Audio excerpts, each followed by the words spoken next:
Hello, and welcome to this edition of LTCC Sports Radio. I'm Russell Davey here with Mark Zepiel to bring you the latest from the sporting world. We'll be throwing a lot of post-Super Bowl news your way, and it was quite a game, so you want to stick around for today's show. With the NBA All-Star Game around the corner, we have more on that too. Lastly, scandals on the court and in the pitch? Get the details in today's segment. The Patriots made their 8th Super Bowl appearance on Sunday, while the Seahawks were looking to win back-to-back Super Bowls.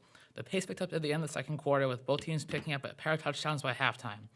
A field goal and a Russell Wilson touchdown pass put the Seahawks up 24-14 heading into the fourth. But the Patriots found their stride with 2 touchdowns in the final 10 minutes of the game. With the Seahawks on the verge of capping off an 80-yard drive in under 2 minutes, Russell Wilson threw an interception on the 1-yard line that effectively ended the game. I don't know what they're going to call us now. I think so. Championship! The Patriots were seeing shades of New York blue on that final drive. Seahawks receiver Jermaine Kearse did his best David Tyree impression by hauling in a crucial 33-yard reception at the Patriots' 5-yard line with 1 minute and 6 seconds to go. Malcolm Butler got a hand on the pass, but the ball bounced up off Kearse's leg, giving him a second chance to catch it as he laid on the ground. Russell for Kearse, and it's broken up again. And is it, but somehow, did he wind up with a football? Kearse's catch had an eerily similar feel to the Tyreek helmet catch in 2008 and Mario Manningham's catch on the final drive of the Pats' 2012 loss to the Giants, but they would not fall victim to Lady Luck this time. It's the play everyone's talking about. 26 seconds remaining in the game with Seattle inside the Patriots' 1-yard line on second down. Russell Wilson opted to throw a quick slam. I just don't understand. I mean, how is it going to be to stomach this all offseason, knowing you had a chance to repeat? You were that close. Oh, it's going to kill me. I think I'm about to just go lock myself in a room for about... The unlikely hero was Malcolm Butler, an undrafted rookie out of West Alabama.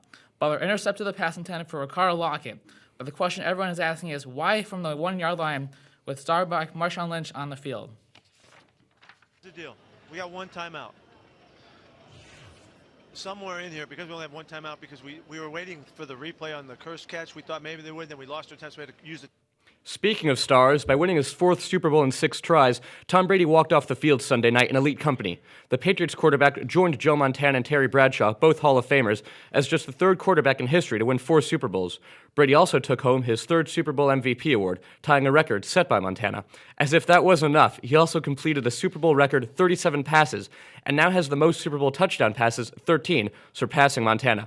Brady's feats yesterday may have solidified his place as one of the all-time greats. Spirits are high in the city of Boston. The Patriots celebrated their 4th Super Bowl win in typical Boston fashion with a duck boat parade. Coming up after the break, we will do a parade of all the happenings in the NBA, recap the Aussie Open, the recent Syracuse men's basketball team investigation, and the wide world news in soccer.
The Atlanta Hawks were grounded in a Battle of the Birds on Monday night behind a double-double from Anthony Davis, who had 29 points and 13 rebounds for the New Orleans Pelicans in their 115-100 victory.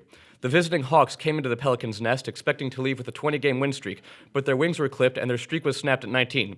The Pelicans out-rebounded the Hawks 52-32, and 4 Pelican starters scored double-digit points. The Hawks are still favorites to win the East, though, with a 97% chance of going to the NBA Finals.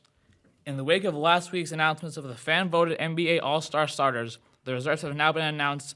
Selected by coaches, the group is headlined by first-time All-Stars Klay Thompson, Jimmy Butler, and Jeff Teague. Thompson joins fellow splash throw Steph Curry on the Western squad, along with fellow reserves Tim Duncan, Chris Paul, James Harden, Kevin Durant, LaMarcus Aldridge, and Russell Westbrook. Chicago's Butler is a comeback player of the year candidate, and he will be joined by aforementioned Teague, his fellow Hawks Al Horford and Paul Millsap, plus Chris Bosh, Dwayne Wade, and Kyrie Irving. While the All-Star game is full of talent, some players had to be left out. Headlining this year's class of snubs is Damian Lillard, who is in the midst of his best statistical season. Lillard feels that he personifies an NBA All-Star both on and off the court, and vocalized that he takes offense to the snub when talking to reporters after a recent practice in Portland. Having the type of season that I'm having, which is better than anyone that I've had before, and my team to be third in the Western Conference, I just see it as disrespect. A roster spot did open up with starter Kobe Bryant out due to injury, but DeMarcus Cousins of the Sacramento Kings was chosen as the replacement. While Lillard feels disrespected, he has been respectful about his opinion. One less team will play in the ACC tournament this year. The Syracuse men's basketball team has self-imposed a postseason ban this year due to an ongoing NCAA investigation. The school initiated this investigation based on previous academic issues. The school also acknowledged to the NCAA that players could continue to play despite violating the school's drug policy. The team will not play in the NCAA, the NIT, or the ACC tournaments this year. And the Orange knew that the NCAA was going to hit them, got out ahead of it, and now we'll hope that the NCAA doesn't hit them any harder. Now The first Grand Slam in the tennis calendar year is complete. The number 1 seed, Novak Djokovic, came out on top. Djokovic and 6th seed Andy Murray played an epic 4-set match. The match came down to the littlest details, and Murray showed signs of fatigue late in the 3rd set, and that's where Djokovic capitalized. The number 1 seed won his 5th Australian Open with a score of 7-6, 6-7, 6-3, 6-0. Barcelona FC president Josep Maria Bartomeu is under investigation for alleged tax fraud of the 2013 signing of Brazilian starlet Neymar. Judge Pablo Ruz is also examining whether former Barcelona president Sandro Rosell hid the full cost to bring Neymar from Santos to Barcelona. The move comes as part of a lengthy investigation that has been